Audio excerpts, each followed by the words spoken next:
President Trump ने एक और काम किया है। प्रेसिडेंट ट्रंप जो है वो पीर के रोज़ 13 तारीख को वो इसराइल आ रहे हैं।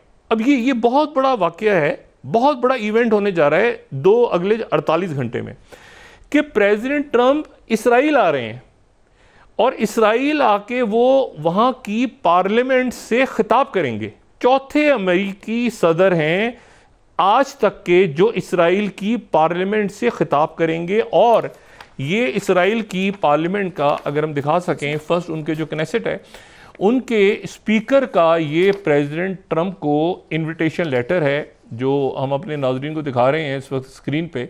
ये इनविटेशन लेटर है जो कि भेजा गया है प्रेसिडेंट ट्रंप को इसराइल की पार्लियामेंट के स्पीकर की जानिब से, और उनसे कहा गया है कि जी ये हिस्टोरिक डे है, आपने जो है ये जंग बंदी करवा दी है सारी, और ये है कि आप आएँ और यहाँ आके आप हमारी पार्लियामेंट से तकरीर करें।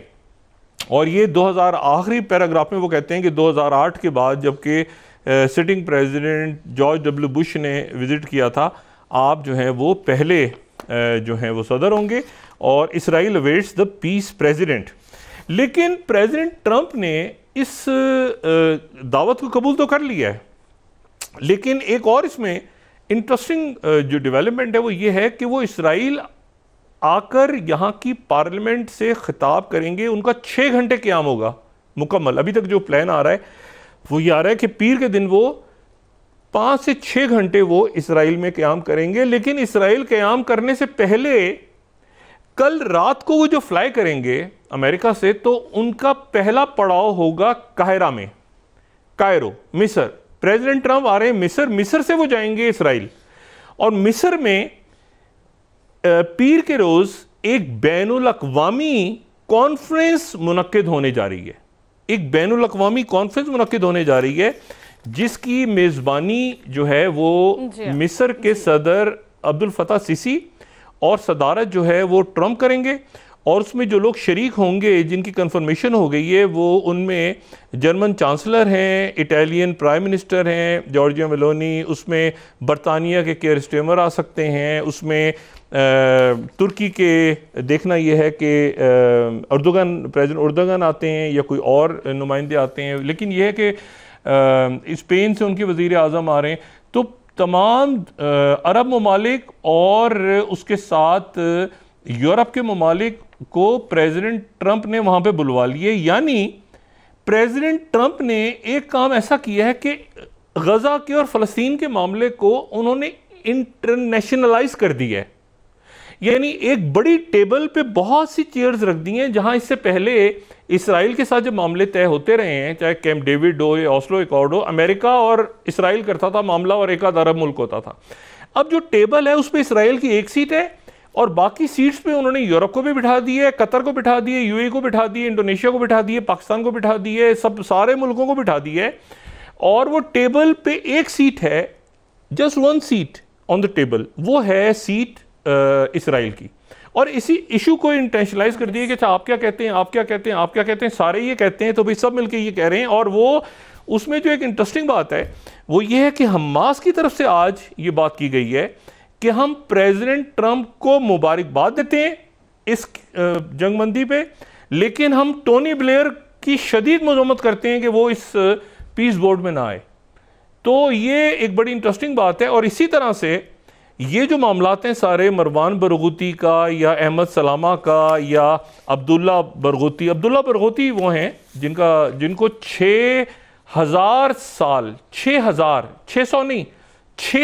साल की कैद सुनाई है इसराइली जेलों में, 6,000 साल की। तो अब आप ज़रा तसव्वुर, तो उनकी भी रिहाई करवानी है ना हमास की तरफ से जो मुतालबा है।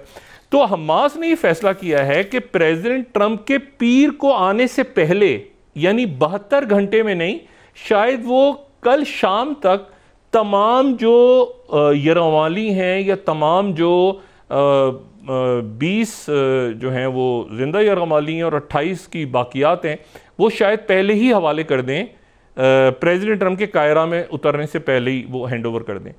और इसराइल भी सोच रहा है कि ये अगर प्रेसिडेंट ट्रंप पहुंच गए यहाँ पर और फिर हमने कैदी छोड़ने हुए इतने सारे, तो क्योंकि उसमें से जो 2000 कैदी हैं, जिनमें वो ये 4, 5, 6 नाम नहीं हैं, काफ़ी नाम नहीं है, उसको कह रहे हैं कोई 50 के करीब नाम उन्होंने काटे हैं।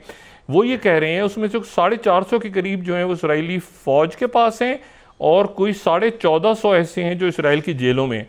तो इसराइल में भी ये तेज़ी के साथ ये बात सोची जा रही है कि हम प्रेसिडेंट ट्रंप के आने से पहले ही इन लोगों को रिहा कर दें, लेकिन रिहा करके इनको कहाँ भेजेंगे? क्योंकि अगर इनको मगरबी किनारे भेजते हैं तो वहाँ तो बड़ी सेलिब्रेशन शुरू हो जाएगी, बहुत बड़ी सेलिब्रेशन शुरू हो जाएगी कि इतने सारे कैदी रिहा होकर अपने घरों में वापस आए हैं। तो एक अचानक प्रेसिडेंट ट्रंप की तरफ से जो ऐलान हुआ है कि मैं आ रहा हूँ, और हमास ने कह दिया है कि हम आपके आने से पहले ये 48 लोग छोड़ रहे हैं, तो इसराइल के अंदर इस वक्त खप पड़ी हुई है नेतन्याहू के लिए कि ये इतने सारे लोग मैं अगर एकदम छोड़ता हूँ तो यहाँ तो जश्न का समा पैदा हो जाएगा। और फिर दूसरी बात यह है कि काहिरा में जो समिट हो रही है, जहाँ पूरी दुनिया इकट्ठी हो रही है, वहाँ नेतन्याहू को नहीं बुलाया गया। वहाँ पर जनरल सीसी भी हैं, वहाँ बरतानिया भी है, वहाँ तुर्किया भी है, वहाँ कतर भी है, वहाँ यूएई भी है, वहाँ इंडोनेशिया भी है। पाकिस्तान से देखने के कौन जाता है, लेकिन दावतनामा गालिबन पाकिस्तान को भी है। और उसके बाद ये है कि जर्मनी है, उसमें यूरोप के बेशुमार मुल्क हैं। और प्रेसिडेंट ट्रंप बड़े खुश होंगे ना कि वो पूरी दुनिया बैठी है सामने और एक मिडिल ईस्ट का वो मसला हल करवा रहे हैं। लेकिन ये है इशू कि वहाँ पर नेतन्याहू को नहीं बुलाया। अच्छा, इन सब से मिलने के बाद, यहाँ फैसला करने के बाद ये तकरीब होगी, साइन होंगे, सारा कुछ होगा। एक दोबारा से वो आगे बात कैसे चलनी है, क्या है, प्रेसिडेंट ट्रंप को तो सबने मान लिया है ना कि अगर कोई बोर्ड वगैरह बनता है, अगर कोई ऐसी चीज़ होती है तो आप उसके अलामती एक सरवरा बन जाए, प्रेसिडेंट ट्रंप की इशू नहीं है। लेकिन बाकी उसमें टोनी ब्लेयर जो है वो, उसको क्यों प्रेसिडेंट ट्रंप जो है वो, हमास ने आज स्टेटमेंट दी ना बड़ी सख्त टोनी ब्लेयर के खिलाफ, तो वो टोनी ब्लेयर की जगह किसी और को लिए हैं, अरब ममालिक से लिए हैं, बाकी लोगों को लिए हैं। तो प्रेसिडेंट ट्रंप ने अपनी पोजीशनिंग बड़ी अच्छी कर ली है मिडिल ईस्ट के अंदर। और आगे ये उनका बड़ा एक इम्पॉर्टेंट रोल होगा कि अगर ये जंगबंदी के बाद एक कॉम्प्रिहेंसिव प्लान, क्योंकि ज़हन में रखें कि उनके 20 उनके नुकाती ट्रंप प्लान है ओरिजिनल, उसमें 2 रियासती हल है और 2 स्टेट सोल्यूशन है, और ये सऊदी अरेबिया और फ्रांस की तरफ से है, और ये सारे रहनुमा पहुँच रहे हैं। और कल भी वहाँ पर जो वज़ीर ख़ारजा का इजलास हुआ है प्रेसिडेंट मैक्रोन के साथ, उसमें फिर 2 स्टेट की बात की गई है। यही वो मौक़िफ़ है जो सारी दुनिया का है, और हमास का भी यही मौक़िफ़ आखिर में इस्माइल हानिया जो हैं 2017 में, बाद में पहले भी कह चुका हूँ कि इस्माइल हानिया और खालिद मिशाल, और उसके बाद ये अल-फतह जो है फतह, और उसके बाद इस्लामी जिहाद, ये सारे लोगों के दरमियान, ये ओपनली नहीं कहते लेकिन जाहिर है कि 2 रियासती हल पे ही मान चुके हैं। अब इशू ये सारा ये है कि प्रेसिडेंट ट्रंप जो हैं वो अपने पटारे में से क्या निकालते हैं। 24 घंटों में पिछले बमबारी नहीं हुई, ना कोई अटैक हुआ है, ना किसी किस्म का। और वहाँ पर अगर आप मनाजिर देखें, मतलब हज़ारों की तादाद में, हज़ारों या लाखों की तादाद में लोग पैदल चलते हुए, अपने सरों पे सामान उठाए हुए या अपने ज़ख्मियों को उठाए हुए, हज़ारों की तादाद में आपको लोग शुमाल से जनूब और जनूब से शुमाल, ये अगर आप ये मनाजिर देखें एक पट्टी में, ऐसा लगता है आपको जैसे ये कोई किसी आप होता है ना वो बिब्लिकल एरा की कोई ज़माने की कोई आप देख रहे हैं। ये आप ख़वातीन को आपको कोई पुराने दौर के कोई मनाज़िर लगेगा कि ये नज़र आ रहे हैं, जिसमें बच्चे सामान लेके जा रहे हैं, औरतें ज़ख्मी उठा के, तो इतने ये अपने तबाह घरों को देखने जा रहे हैं वो, जहाँ पर। और आज ये इतला थी कि वहाँ पर कोई 350 से 400 के करीब ये लाशें, वहाँ पे जो इमारतें गिरी हैं तो लाशें वहाँ पे, उनकी मैयतें जो हैं वो दबी हुई थी अभी तक।